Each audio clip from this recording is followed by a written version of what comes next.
Hello friends, welcome to Lakshmi TNPSC. இந்த video வந்து oil exploration video part 1ஓட continuation தான். அதை பார்க்காதவங்க அது லிங்க் இப்போது கார்டில் வரும், அதை பார்த்துட்டு இதை பாருங்கள். இதில் என்ன பார்க்க போகிறோம் அப்படின்னா, 2 முக்கியமான கொள்கைகள் தான் இதில் பார்க்க போகிறோம். ஆயில் எக்ஸ்ப்ளோரேட் பண்ணுறதுல 2 கொள்கைகள். ஃபஸ்ட்டு வந்தது வந்து NELP அப்படின்னு சொல்லப்படுற புதிய எண்ணெய் முற்றாய்வு கொள்கை. அடுத்தது ஹைட்ரோ கார்பன் முற்றாய்வு மற்றும் உரிமம் அளித்தல் கொள்கை, HELP. ஃபஸ்ட்டு NELP வந்து எப்போது உருவாக்கப்பட்டது அப்படின்னு பார்த்தோன்னா 1997 உருவாக்கப்பட்டது. அதுக்கு அடுத்த வருடம் வந்து அது நடைமுறைக்கு வந்திருக்கும் இந்த கொள்கை. இதை யார் செயல்படுத்துகிறாங்க அப்படின்னா, ஹைட்ரோ கார்பன்களுக்கான பொது இயக்குநரகத்தால் இக்கொள்கை செயல்படுத்தப்படுகிறது. இதோட நோக்கம் ஹைட்ரோ கார்பன்கள் உற்பத்தி வந்து அதிகரித்தல். எங்கெல்லாம் ஹைட்ரோ கார்பன்கள் இருக்குது அப்படிங்கிறத கண்டுபிடிச்சிட்டு அதை வந்து எக்ஸ்ப்ளோர் பண்ணி கொடுக்குறது தான் இந்த கொள்கையோட நோக்கம். அதன் மூலம் வந்து ஹைட்ரோ கார்பன்கள் உற்பத்தியை வந்து இந்தியாவில் அதிகப்படுத்தலாம். அதனால் வெளிநாடுகள்லேருந்து இறக்குமதி பண்ணணும் அப்படிங்கிற அவசியம் வந்து கொஞ்சம் குறையும். அடுத்து இதோட ப்ளஸ் பாயிண்ட் என்னென்னு பார்த்தோன்னா, இதன்படி எண்ணெய் மற்றும் ஹைட்ரோ கார்பன் முற்றாய்வில் பொதுத்துறை நிறுவனங்கள் மற்றும் தனியார் நிறுவனங்களுக்கு சரிசமமான வாய்ப்புகள் அளிக்கப்பட்டன. பொதுத்துறை நிறுவனங்கள், தனியார் நிறுவனங்கள் ரெண்டுக்குமே சரிசமமான வாய்ப்புகள் இந்த கொள்கை மூலமாக கிடைக்குது. இதில் ஆயில் எக்ஸ்ப்ளோரேஷன் பண்ணுறதில். அடுத்த கொள்கை வந்து இதோட அட்வான்ஸ்டு வெர்ஷன் தான் HELP, ஹெல்ப் அப்படின்னு சொல்லுவாங்க. ஹைட்ரோ கார்பன் முற்றாய்வு மற்றும் உரிமம் அளித்தல் கொள்கை, hydro carbon exploration and licensing policy. இது எப்போ அறிமுகப்படுத்தப்பட்டதுன்னா 2016 NELPக்கு மாற்றாக கொண்டு வரப்பட்டது.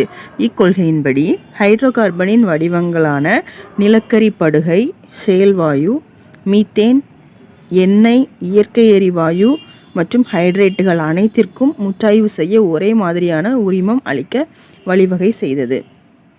இப்போ ஆயில் எக்ஸ்ப்ளோர் பண்ணுறதுல ஃபஸ்ட்டு என்ன இருக்குது அப்படின்னு பார்க்குறதுக்காக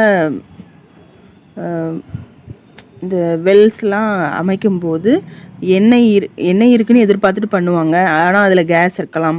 அப்படி எந்த ஹைட்ரோ கார்பன் சம்மந்தமான வடிவங்கள் இருந்தாலுமே எல்லா டைப்புக்கும் ஒரே மாதிரியான உரிமம் வந்து இந்த HELP மூலமாக அளிக்கப்பட்டது. இதனால் வந்து காலதாமதம், இப்போது எண்ணெய் எதிர்பார்த்துட்டு இருக்கும்போது அங்கே ஹைட்ரேட்ஸ் இருக்கலாம், இல்லைனா நேச்சுரல் கேஸ் இருக்கலாம். அப்படி இருக்கும்போது காலதாமதம் ஆகாது இந்த கொள்கை மூலமாக. அடுத்தது அதுக்கு தனியாக உரிமம் வாங்கணும் அப்படிங்கிற அவசியம் இல்லை. அதனால் வந்து ஊழல் தடுக்கப்படும். இந்த ஏற்படுத்துறதுக்கான செலவும் குறையும். அதனால தான் இந்த கொள்கை வந்து முக்கியத்துவம் வாய்ந்தது. அடுத்து இதில் முக்கியமாக 2016 வந்து இது இன்ட்ரோ பண்ணியிருக்காங்க.